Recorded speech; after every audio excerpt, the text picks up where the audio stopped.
Bonjour à tous, bienvenue dans la quatrième partie de mon tutoriel pour débutants.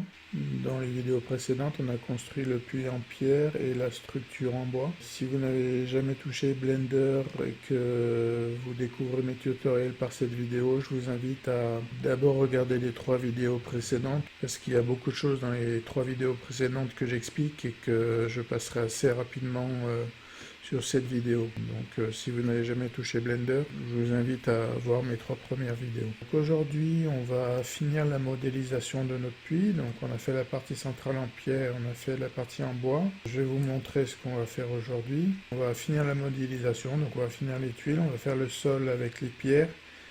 Et on finira par le support central du puits avec la corde. Il y aura pas mal de notions techniques qu'on va aborder aujourd'hui. Donc pour rappel, ce tutoriel n'est pas de moi à la base. C'est un tutoriel que j'ai pris d'un youtubeur anglophone qui s'appelle Grand Habit, qui propose tout un tas de tutoriels gratuits très intéressants, souvent dans la technique qu'on appelle le low poly. Donc je vous invite à regarder la chaîne de Grand Habit, qui propose plein de tutoriels en anglais. Moi ça m'a semblé intéressant de proposer le tutoriel de Grand Habit en français et de le consacrer vraiment aux débutants en Blender. Très bien, donc pour commencer la modélisation, on va commencer par modéliser les tuiles. Donc je reviens sur mon modèle, les tuiles qui sont ici. On va créer ça. On va commencer par changer l'endroit de création des tuiles. Pour rappel, l'endroit de création d'un nouvel objet, c'est cet objet-là avec un rond rouge et blanc. On veut que nos tuiles soient créées ailleurs qu'au centre du puits. Donc on maintient le bouton Shift et on clique avec le bouton droit de la souris pour déplacer l'endroit de création. Et on crée un nouvel objet qu'on n'a pas fait jusqu'à présent. Donc Shift A pour créer. Pour rappel, on va sur Mesh. Et on va créer un plane, objet qu'on n'a pas créé jusqu'à présent. Donc pour rappel, la combinaison de touches pour créer un objet c'est Shift A. Vous pouvez aussi utiliser Add, le bouton Add en haut, Mesh, Plane. Donc on va zoomer sur notre objet pour le voir mieux. Je vais me mettre de face parce que mon objet a été créé bien trop bas. Je sélectionne l'objet. GZ pour remonter sur l'axe des Z. Je remets à nouveau de vue de haut, cette fois-ci. Le bouton 7 du clavier pour voir de haut. Et là on fait G pour le déplacer un petit peu loin du puits. Donc on va créer 3 formes de tuiles différentes. On va commencer à changer ce plane en lui ajoutant 2 loop cuts dedans. Pour ajouter les loop cuts, on passe en mode edit mode, donc soit ici, soit avec la touche tab. Notre objet est sélectionné, on fait CTRL R, on bouge la roulette centrale de la souris pour qu'il y ait 2 loop cuts. On valide les 2 loop cuts avec un premier clic sur la souris et avec le deuxième clic, on valide la position. On est en sélection de vertices, on va déplacer ces 2 vertices, on sélectionne le premier vertice, on maintient la touche Shift et on clique sur le deuxième vertice. On fait ensuite GX pour déplacer les 2 vertices légèrement vers nous. On a créé notre première tuile, maintenant on va dupliquer cette tuile 2 fois, mais avant de dupliquer on va sortir de l'Edit Mode, on va passer en Object Mode en cliquant sur la touche Tab, et on fait une duplication. Donc Shift D pour dépliquer une première fois, je déplace sur l'axe Y en cliquant sur Y, Shift D à nouveau pour dupliquer, Y à nouveau, et on a 3 tuiles. On va personnaliser notre première tuile, donc déjà on va lui rajouter un loop cut horizontal, donc CTRL R avec un seul loop cut, donc on clique une première fois sur le bouton gauche de la souris et on va déplacer légèrement pour le rapprocher du bas. Maintenant on va découvrir un autre outil qui est l'outil Knife, couteau en anglais. C'est un outil qu'on n'a pas vu jusqu'à présent, donc je vais vous le présenter un petit peu. Comme d'habitude je ne vais pas cliquer sur le bouton, on va plutôt utiliser le raccourci clavier. Donc le raccourci clavier du knife, du couteau, c'est la touche K. La touche K. J'ai toujours les raccourcis clavier sur la gauche là qui peuvent vous aider. Quand je clique sur le bouton gauche de la souris, on le voit ici. Quand je clique sur le bouton droit, on voit que ça clique sur right. Là je vais cliquer sur la touche K, on voit à gauche que ça s'affiche. Donc je vous montre un peu comment l'outil fonctionne. D'abord vous pouvez vous positionner soit sur une vertice, soit sur un edge. On voit qu'il y a un petit carré qui s'affiche, un petit carré vert qui s'affiche quand on bouge. Et en fait, le knife permet de rajouter des vertices dans votre topologie. Donc on choisit d'abord l'emplacement, on peut choisir l'emplacement qu'on veut. Là, j'ai rien fait, j'ai juste cliqué sur K et je bouge ma souris. Donc on voit que les carrés verts apparaissent quand je suis sur une vertice, aussi sur des edges. Comment fonctionne le knife? On clique une première fois sur le edge où on veut que ça commence. Après, on peut cliquer sur un autre edge, sur un troisième edge, sur un quatrième edge, sur un cinquième et sur un sixième. Et si on valide, donc on valide avec la touche entrée du clavier. Quand on clique sur entrée, on voit que ça a rajouté des vertices et des edges dans ma topologie. Donc je vais faire CTRL Z pour annuler, je vais refaire sur K pour montrer d'autres exemples. Donc en fait c'est une série de clics, un clic de départ ou par le knife, une série de clics derrière. Donc je clique une deuxième fois sur un deuxième edge, sur un troisième edge, et je valide bien avec la touche entrée. Ça crée des edges. J'annule à nouveau avec CTRL Z. Si vous utilisez le knife, que vous avez fait une nouvelle topologie et qu'elle ne vous plaît pas, pour annuler, c'est comme d'habitude, c'est avec le bouton droit de la souris. Vous cliquez sur le bouton droit de la souris et ça annule le edge qui est créé. Très bien, donc là on va rajouter juste un knife ici. Donc je clique à nouveau sur K, je sélectionne mon premier edge, je sélectionne la vertice et je valide par entrée. Alors je voudrais supprimer cette face. Je vais supprimer cette face et je vais vous dire une nouvelle notion. Je vous avais dit donc dans les anciennes vidéos qu'on peut se faire une sélection par vertice avec le premier bouton en haut, une sélection par edge avec le deuxième bouton et une troisième sélection par face avec le troisième bouton. Alors pour aller plus rapidement et pas avoir à cliquer en haut tout le temps, il faut savoir que chacun de ces boutons a un raccourci clavier aussi. Je ne l'avais pas dit dans les précédentes vidéos, donc j'en profite pour en parler. Alors, la sélection par vertice, c'est le chiffre 1, mais pas n'importe quel chiffre 1, pas celui du clavier numérique à droite. Le chiffre 1 au-dessus de la touche A. La sélection par vertice, c'est la touche 2 au-dessus de la touche Z. Et la sélection par face, c'est la touche 3 au-dessus de la touche E. Donc là, je voudrais supprimer cette face. Là, je suis en sélection par vertice. Donc je clique sur 3 au-dessus du E. Je sélectionne la face et je clique sur X et je fais Delete Faces. Donc là, on a vu que la face a été supprimée. On va repasser en sélection par vertice, donc 1 au-dessus de la touche A. On va légèrement déplacer la vertice, cette vertice-là. Maintenant, on va modifier les autres tuiles pour que chaque tuile ait une forme un peu différente. Donc, je repasse en Object Mode avec la touche Tab. Pour rappel, la touche Tab, c'est la touche avec une flèche qui va vers la droite et une flèche qui va vers la gauche, à gauche de la touche A. Donc, on clique sur la touche Tab pour passer en Object Mode. On sélectionne la deuxième tuile. On reclique sur la touche pour repasser en Edit. Je vais rajouter un Loop Cut à nouveau. Donc, un seul Loop Cut. Je clique une première fois pour valider et l'emplacement, je vais valider aussi. Je vais déplacer les vertices. Je suis bien en sélection par vertice en haut, on voit avec le bouton, et là je me contente de déplacer les vertices pour faire une forme un peu différente. Donc pour déplacer une vertice, c'est toujours le bouton G.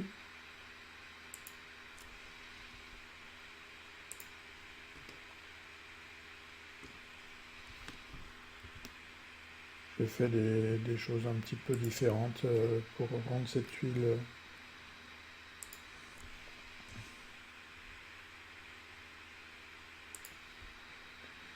Bien, je repasse en Object Mode en cliquant sur la touche Tab, je sélectionne ma troisième tuile, je reclique sur Tab pour passer en Edit Mode. Je vais rajouter un Loop Cut aussi, donc CTRL R, pareil, l'emplacement me va bien, et je vais déplacer les vertices un peu différemment.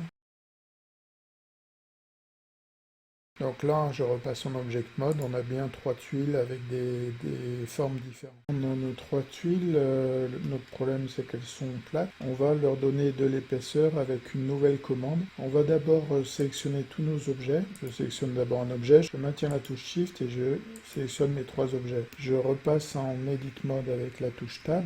Alors, on va passer en mode face, donc soit vous cliquez sur le troisième bouton, soit vous cliquez sur le bouton, le chiffre 3 au-dessus de la touche E, et là on fait A, et là ça a sélectionné tous nos trois tuiles. Et là on va découvrir une autre commande, donc c'est la commande Extrude. La commande extrude, c'est ce bouton-là. Le raccourci clavier, c'est la touche E.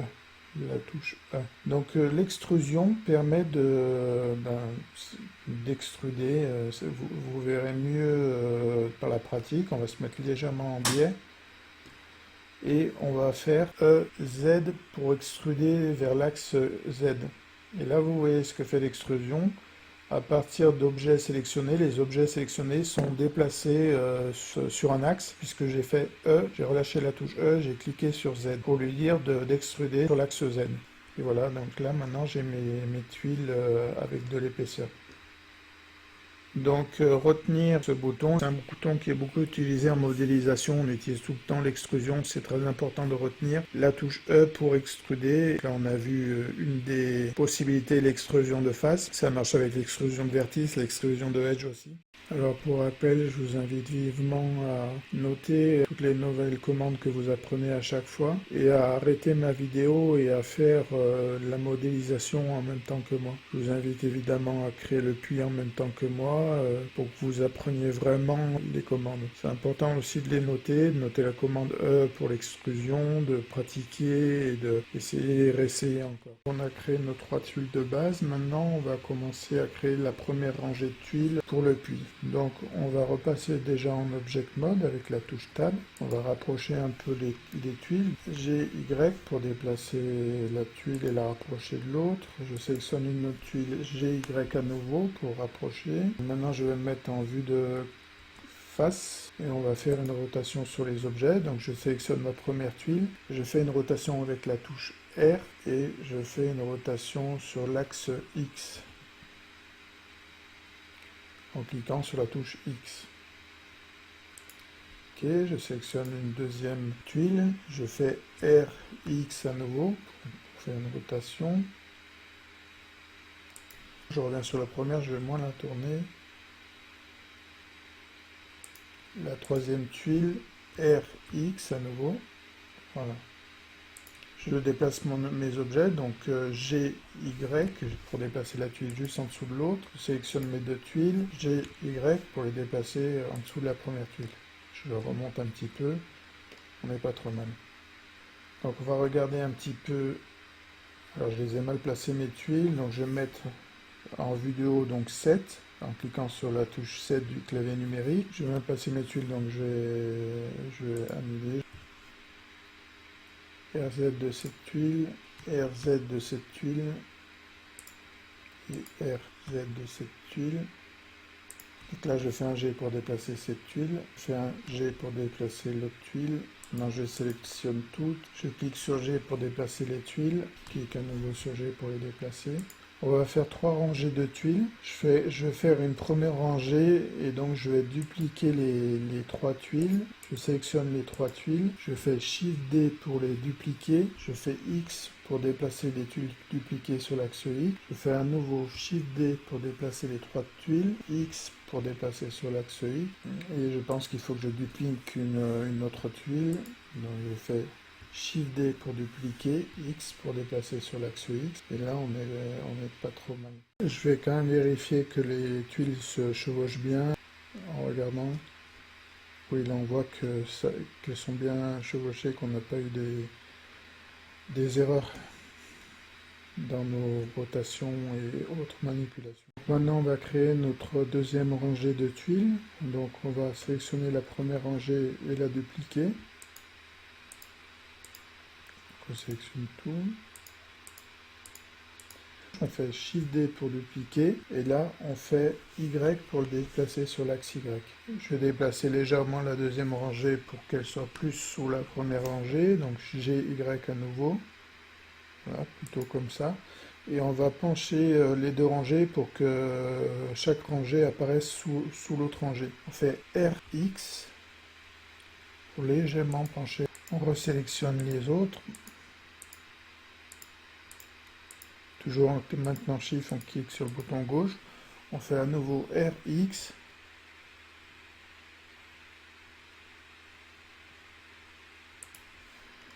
Là, on devrait être pas mal.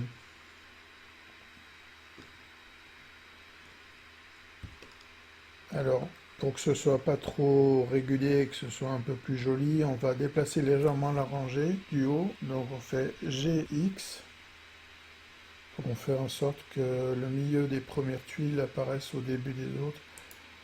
Voilà, un peu légèrement, je peux faire encore une autre rotation parce que les tuiles sont un peu les unes sur les autres. Donc RX à nouveau. Je vais rajouter une tuile parce que je pense que j'en aurai pas assez. Donc Shift D, X. On duplique la première rangée pour créer une troisième rangée. Je sélectionne toutes les tuiles. Shift D, Y.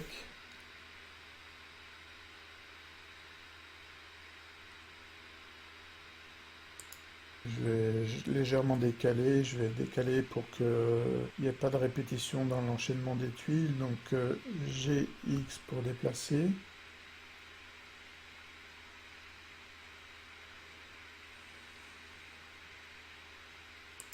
Celle-là, je vais déplacer à gauche, donc GX pour déplacer à gauche.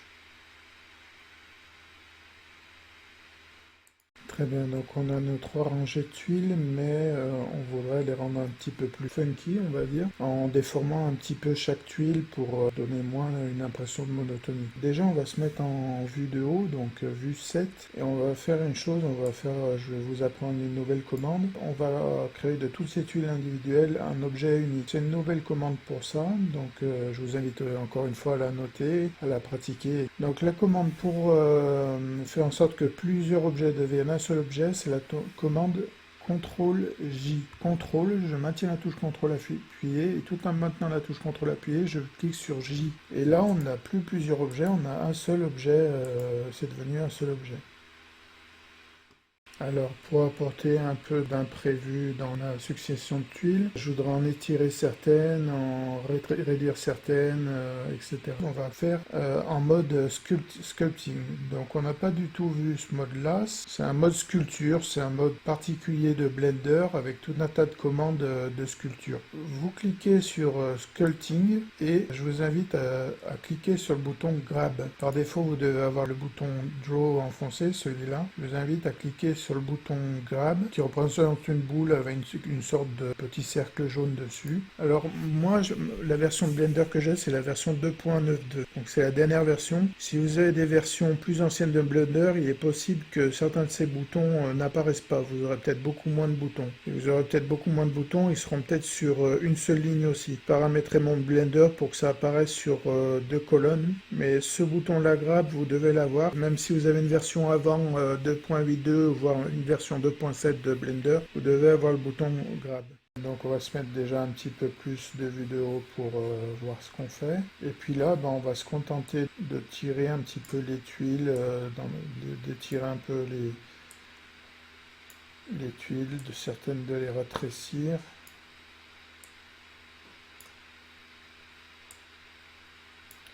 D'autres de les agrandir.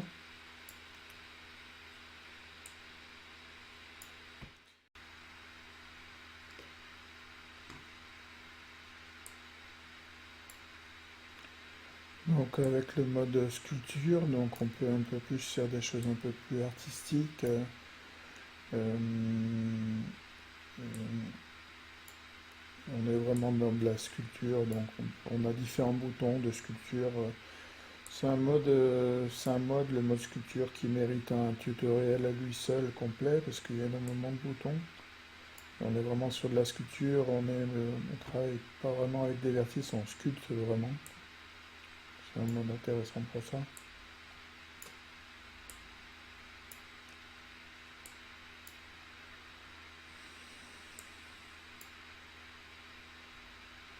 Voilà, donc là on a pas mal sculpté, on doit être pas mal. Je vais profiter d'être sur le mode sculpture pour vous montrer autre chose de nouveau. Là on voit que tous mes objets ont une couleur un peu terne qui se mélange un peu avec le fond. Vous pouvez changer le mode d'affichage pour que ce soit beaucoup plus visible. C'est la flèche vers le bas à côté des 4 ronds du Viewport Shading. Vous avez une flèche vers le bas ici, vous cliquez sur la flèche vers le bas, vous vous mettez en mode matcap, vous serez sûrement en mode studio ici. Vous cliquez sur Matcap et vous cliquez sur la petite boule grise. Et là, vous avez d'autres modes où on voit beaucoup plus les objets. Par exemple, si je prends celui-là, bon, c'est pas un bon exemple parce qu'on voit pas bien. Mais en cliquant, donc là, je clique sur la petite boule verte. Par exemple, vous pouvez sélectionner ce mode-là, qui est le mode Studio Light, et où on voit quand même mieux les objets. C'est à vous de choisir quel type d'affichage vous voulez. Par défaut, vous, c'est Studio Light gris. Moi, je pense que des fois, on voit mieux quand on met en Studio Light brun, brun là. Celle-là, elle est bien pour bien voir. C'est pour améliorer l'affichage à la fois dans le sculpting et dans le layout aussi, vous pouvez changer. Ça marche à la fois dans le layout et dans le sculpting. On va repasser en mode layout.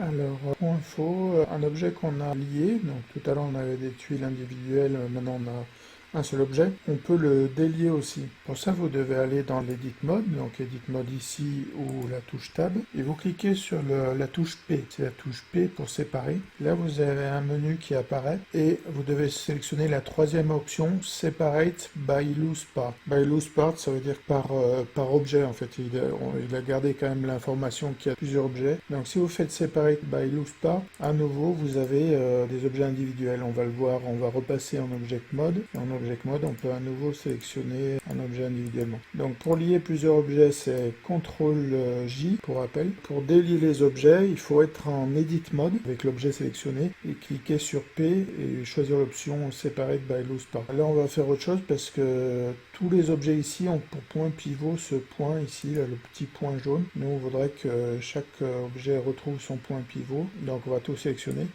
déjà. Enfin, pas le puits, on va sélectionner que les tuiles. On fait Object, Set Origin, Origin to Geometry. Et donc tous les objets sélectionnés auront leur point pivot sur leur géométrie, ça veut dire au centre de la géométrie, donc au centre des tuiles. C'est ce qu'on fait, on dit Object, définir l'origine sur la géométrie pour que le point pivot se mette au centre de chaque tuile. Et là on voit que tous les points pivots ont été remis au centre de chaque tuile. C'est important parce qu'on va un petit peu modifier chaque objet ici pour rapporter un petit peu de variété aussi. Donc, par exemple, on va dupliquer des tuiles. Là, je fais Shift D, je déplace la tuile un petit peu où je veux. J'ai Y. Je peux changer la taille aussi d'une tuile. Celle-là, je vais l'agrandir sur la longueur, donc SY par exemple. On peut rendre une tuile plus petite, et SY à nouveau pour la rétrécir. GY.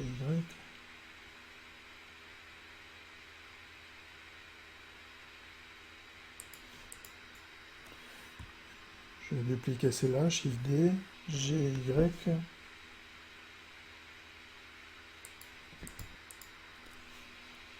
GX pour déplacer un petit peu sur la droite.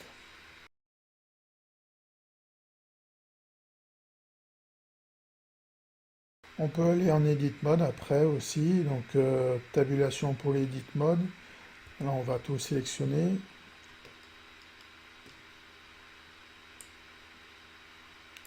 Sélectionne toutes les tuiles, on fait sur Tab pour être en Edit Mode. On va dépasser des faces. GY.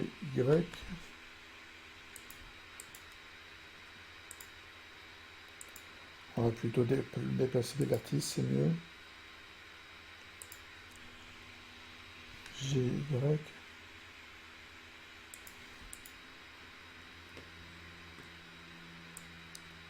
Sélectionner plusieurs vertices, GY.